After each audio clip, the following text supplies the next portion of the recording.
চলে এসেছি আরও একটা নতুন ভিডিও নিয়ে। তো আশা করি তোমরা সকলে খুব ভালো আছো, আর আমরাও বেশ ভালোই আছি। তো যারা আমার আগের ভিডিওটা দেখে নিয়েছো তারা তো জেনেই গেছো যে আমরা রবিবার দিন গেছিলাম উমরাংসো বলে একটা জায়গায়। খুব সুন্দর একটা ড্যাম রয়েছে সেখানে। তো সেটা দেখার পরেই আমরা সবাই মিলে এখন উঠছি গাড়িতে আর এগিয়ে যাব সামনের দিকে। মানে আর একটা সুন্দর ওয়াটারফলস রয়েছে কিছুটা দূরেই, ওই 50 কিলোমিটার মতন দূরে আর কি। তার নাম হচ্ছে পানিমুর ওয়াটারফলস। তো সেটা যাব এবারে দেখতে। শিলং থেকে এই উমরাংসো অব্দি রাস্তা কিন্তু আমরা ভীষণই ভালো পেয়েছি, কিন্তু এই ড্যামটা ক্রস করার পরেই দেখছি খারাপ রাস্তা শুরু হয়ে গেছে। তো এখন আমরা চলেছি পানিমুর ওয়াটারফলসের দিকে, যার ডিস্টেন্স এই উমরাংসো ড্যাম থেকে প্রায় 50 কিলোমিটার মতন। এখন পুরোটাই কি আমরা খারাপ রাস্তা পাবো নাকি কিছুটা পথ এরকম থাকবে আর কি। আমি একটা ভিডিওতে দেখেছিলাম যে 15 কিলোমিটার মতন পথ আর কি খারাপ বলছে। তো দেখা যাক কি দাঁড়ায়। এই জায়গাটা যেখানটা এসেছিলাম আর কি, ড্যামটা রয়েছে উমরাংসো। তো এই জায়গাটা হচ্ছে ডিমা হাসাও ডিস্ট্রিক্ট। তো আমরা এখন আসাম আর মেঘালয়ের বর্ডার এরিয়া দিয়ে চলেছি আর কি, আসামে এন্টার করে গেছি। তো রাস্তাটা মানে আর 5টা এরকম বর্ডার এরিয়াতে রাস্তা কিন্তু একটু খারাপই থাকে, এখানেও তাই। মানে 15 কিলোমিটার মতন এরকম খারাপ রাস্তা রয়েছে, তার মধ্যে দিয়ে আমরা যাচ্ছি। তো যেটা বলছিলাম যে ডিমা হাসাও, হাফলং এই জায়গাগুলোর প্রতি আমার অনেক দিনের ইন্টারেস্ট আর কি।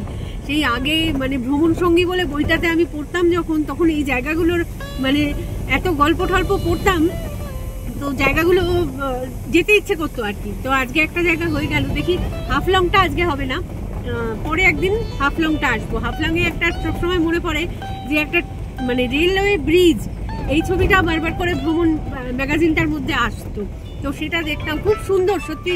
ট্রেনে করে যেতে পারলে ওই জায়গাটা সবচেয়ে ভালো হতো, গাড়িতে গেলেও কিছুটা ফিল তো পাওয়া যাবে নিশ্চয়ই। রাস্তাটার অবস্থা দেখো, আমি টুকটাক দেখানোর চেষ্টা করছি। তো মানে কি বলবো, এমনি কিন্তু প্লেন রাস্তা রয়েছে, ইচ্ছে করলেই একটা লেয়ার যদি পিচ দিয়ে দেয় না এখানে, সুন্দর গাড়ি ঘোড়া চলতে কত সুবিধা হবে। কিন্তু দেখে মনে হচ্ছে ইচ্ছে করে এই জায়গাটা রাস্তাটাকে এরকম করে রেখেছে, সারানোর চেষ্টা করছে না। আসলে ওই যে বলছিলাম না বর্ডার এরিয়া এটা, তো বর্ডার এরিয়ার অবস্থা ওই রকমই হয় আর কি। এই স্টেটের লোকজনও রাস্তাটা সারায় না, ওই স্টেটের লোকজনও সারানোর চেষ্টা করে না।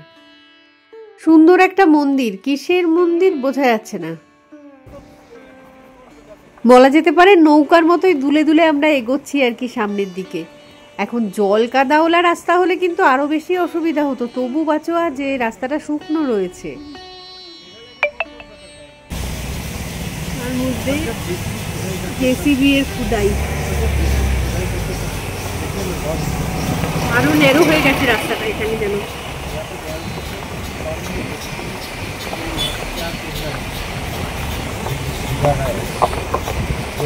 पाइपलाइन, ओह जियो फाइबर, अच्छा अच्छा हो जाएगा এগুলো কি কয়লা? এখানেও কয়লা পাওয়া যায়?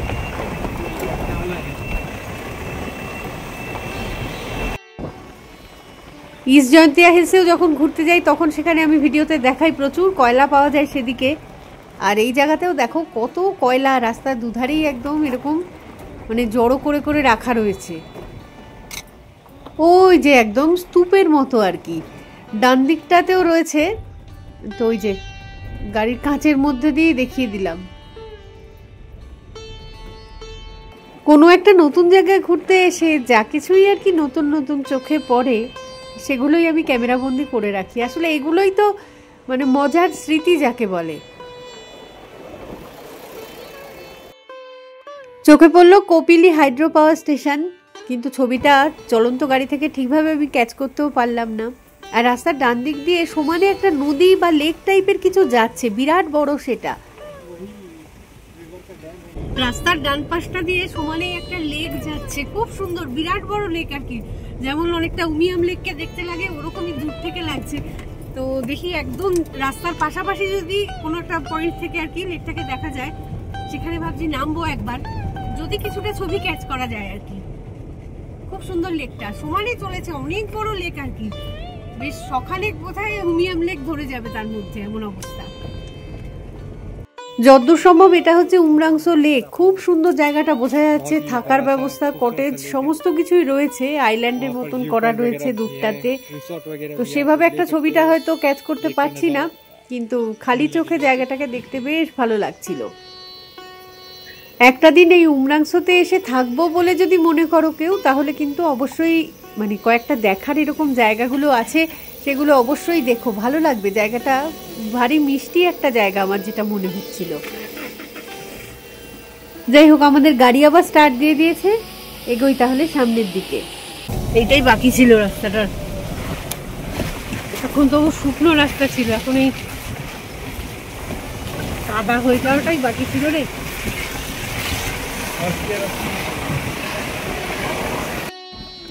এই খারাপ রাস্তা আরো কতক্ষণ ধরে কন্টিনিউ হবে কিছু বুঝতে পারছি না, কিন্তু এগিয়ে যাচ্ছি জাস্ট গাড়ি নিয়ে। অলরেডি বিকেল প্রায় হতে চলেছে, তো এমন না হয়ে যায় যে পানিমুর ওয়াটারফলস পৌঁছতে পৌঁছতে সন্ধে নেমে এলো, কিছুই আর তখন দেখতে পাবো না।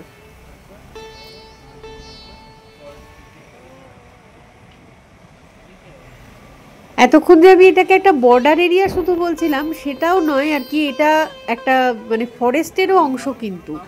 তো যাই হোক, খারাপ রাস্তা বেশিক্ষণ কন্টিনিউ হয়নি, এরপরে ভালো রাস্তা এসে গেছে এবং আমরা পৌঁছতে পারবো কি পারবো না যে কনফিউশনটা করছিলাম, সেটা থেকে মুক্তি পেলাম আর কি। কিন্তু ভালো রাস্তা বানিয়েছে ঠিক কথা, তাতে মানে 2 মিনিট পর পরে এত উঁচু উঁচু কয়েকটা বাম্পার দিয়েছে যে কি বলবো। হঠাৎ করে রাস্তার মধ্যে দেখলাম আমাদের গাড়িটাকে থামানো হলো, সেখানে বেশ কিছু লোকজনও ছিল আর অনেক গাড়িও ছিল। তো ড্রিঙ্ক অ্যান্ড ড্রাইভের আর কি টেস্ট নেওয়া হচ্ছিল। তো যাই হোক, আমরা আবার সেই টেস্টে পাস হয়ে গিয়ে সামনের দিকে এগোতে থাকলাম। তো আমরা হয়তো প্রায় এসেই গেছি, অলরেডি বৃষ্টিও স্টার্ট হয়ে গেছে ঝিরঝির করে। আর দেখো রাস্তার এইখানটায় লেখা রয়েছে পানিমুর ওয়াটারফলস। আশেপাশের প্রকৃতি এত সুন্দর, কত যে গাছগাছালি এখানে, মানে যতদূর চোখ যাচ্ছে শুধু সবুজ আর সবুজ। এই যে পানিমুর ওয়াটারফলস, এদিকটাই দেখাচ্ছে একটা সুন্দর গেট করা আছে।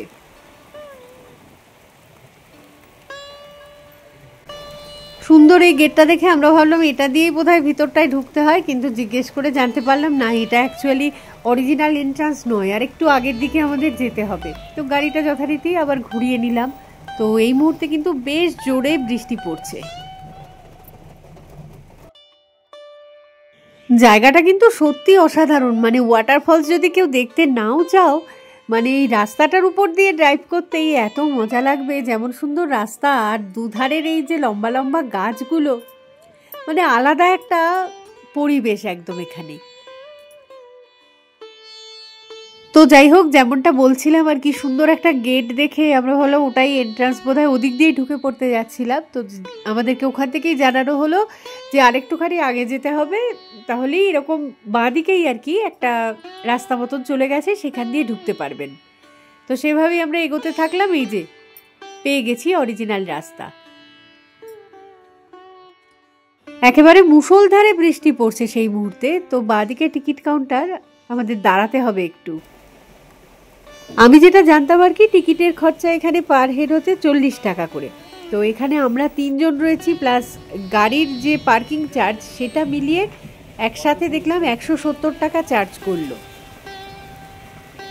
গাড়িটা এখানে পার্ক করে দেওয়া হলো, ছাতা মাথায় দিয়ে আমি আর বাঙ্কু এখন ওয়াটারফলসের দিকে এগোবো। বাঙ্কুর বাবা আপাতত গাড়ির মধ্যেই সোনুবাবুদের সকলকে নিয়ে বসে থাকুক, তারপরে দেখছি। ছাতা মাথায় দিয়ে এগোচ্ছি কারণ বৃষ্টি কমার নাম নিচ্ছে না। দাঁড়িয়ে থেকে সময় নষ্ট করে লাভ নেই, অলরেডি বিকেল হয়ে গেছে। এই পানিমুর ওয়াটারফলসও কিন্তু সৃষ্টি হয়েছে কপিলী নদীর উপরে। তো এই বর্ষাকালে নদীতে জল মানে বিরাট পরিমাণে রয়েছে। এই জায়গাটা বেশ সুন্দর করে বাঁধিয়ে দিয়েছে, সিঁড়ি রয়েছে, সিঁড়ি দিয়ে নেমে ওয়াটারফলসের কাছাকাছি যেতে হয়। বর্ষাকালে নদীতে এরকম জল বেশি থাকলে না, ওয়াটারফলসের রংটা, সেই অসাধারণ রংটা আর কি দেখতে পাওয়া যায় না, একটুখানি জলটা ঘোলাটে হয়ে যায়। তো সেই হিসাবে এখানে আসার জন্য ভালো সময় বলতে নভেম্বর থেকে মার্চ মাস। তো এখন যেভাবে জোরে বৃষ্টি পড়ছে, মানে একটানা বৃষ্টি পড়ছে, তো তো 15-20 মিনিটে নিশ্চয়ই আকাশ ক্লিয়ার হয়ে যাবে।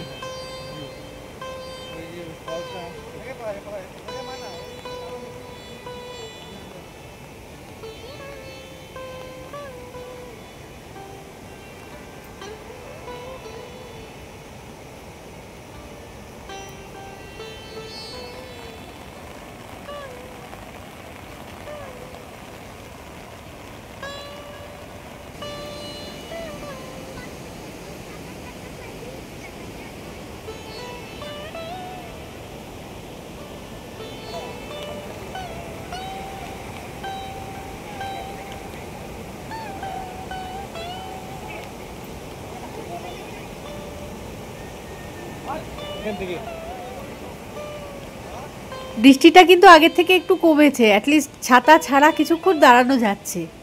তো ছবি তোলা শুরু করে দিয়েছি। তাই পেছনে দেখা যাচ্ছে পানিমুর ওয়াটারফলস। তো খুব সুন্দর ভিউ, আমি ব্যাক ক্যামেরায় দেখাবো ওই জায়গাটার ভিউটাও। তো অসাধারণ লাগছে। এখন অলমোস্ট বিকেল হয়ে গেছে, তাও আর কি বৃষ্টি, মানে তার মধ্যেই বৃষ্টি পড়ছে, তাও মানে বোঝা যাচ্ছে। আমি ভেবেছিলাম আরও অন্ধকার হয়ে যাবে হয়তো, না তবু ঠিক আছে। ভাল লাগলো জায়গাটা, খুব সুন্দর, খুব সুন্দর জায়গা, ভালো লেগেছে বেশ।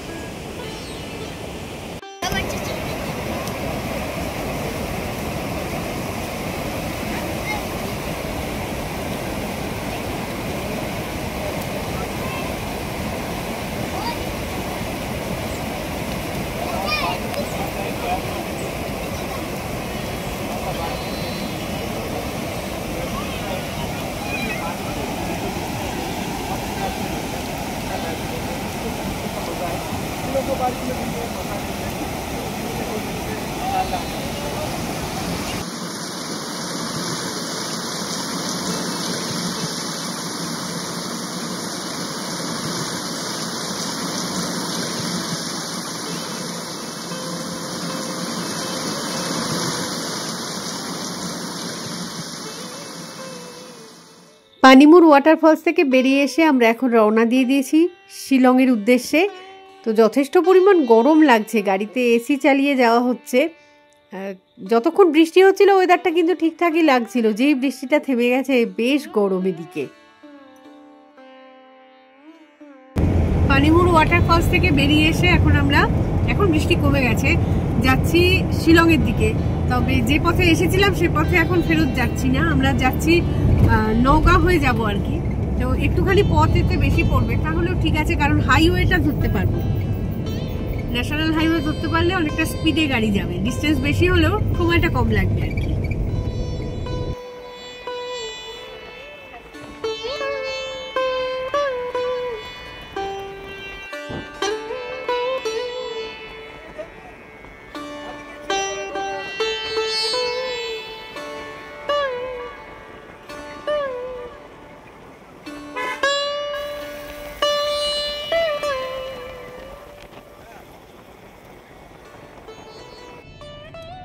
কিছুটা এগোনোর পরে যে জায়গাটা আমরা দাঁড়ালাম সেই জায়গার নাম হচ্ছে লঙ্কা।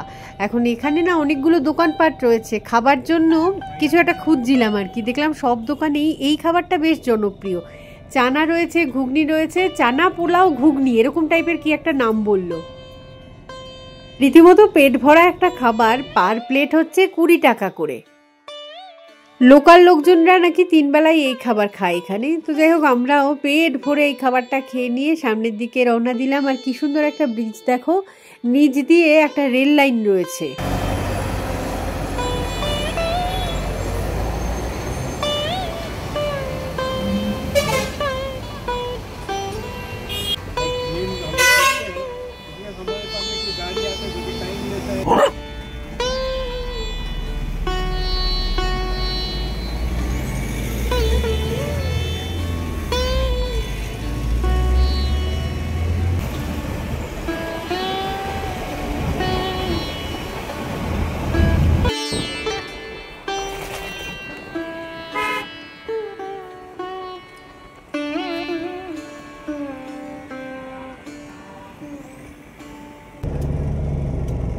বাইরে অনেকটাই অন্ধকার হয়ে গেছে, সেই কারণে আর সেইভাবে ছবি তো কিছু আশপাশে তুলতে পারছি না। একটা চায়ের দোকান দেখে দাঁড়ালাম এসে।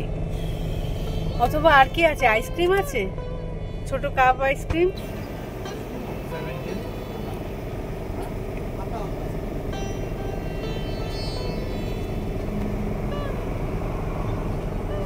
কি হবে? কোল্ড ড্রিঙ্কস হবে, খাবে না? কোল্ড ড্রিঙ্কস খাবো না। কোল্ড ড্রিঙ্কস খেতে পারো। চা খাবে? চাই দে তাহলে, মেশিনের। না না, আইসক্রিম নেই নাকি? আইসক্রিম নেই, তাহলে ছেড়ে দে, কিছু খাবো না। ক্যারামেল ল্যাটে ये पी ले अभी। এটা খাবো না ওটা খাবো না করে বাঙ্কু আমি দুজনেই নিলাম হচ্ছে কোল্ড কফি। লাস্টবার যখন নানু এসেছিল বাড়িতে, ও এটার অভ্যেস ধরিয়ে দিয়ে গেছে আমাদেরকে। আজকে আমাদের শিলংয়ের বাড়ি পৌঁছতে হয়তো রাত 8টা মতন বাজবে। রাতের বেলায় রাস্তাগুলো কি সুন্দর আলো ঝলমলে থাকে, তাই না? তো যাই হোক, আমরা এখন আর কোথাও দাঁড়াচ্ছি না, ডিনার করার জন্য হয়তো দাঁড়াবো শিলংয়ের কাছাকাছি কোনো একটা জায়গায়, কোনো রেস্টুরেন্টে। তো চলো তাহলে এই ভিডিওটাকে এখানেই রাখছি, খুব তাড়াতাড়ি ফিরে আসবো আবার একটা নতুন ভিডিও নিয়ে। তো ততক্ষণের জন্য টাটা।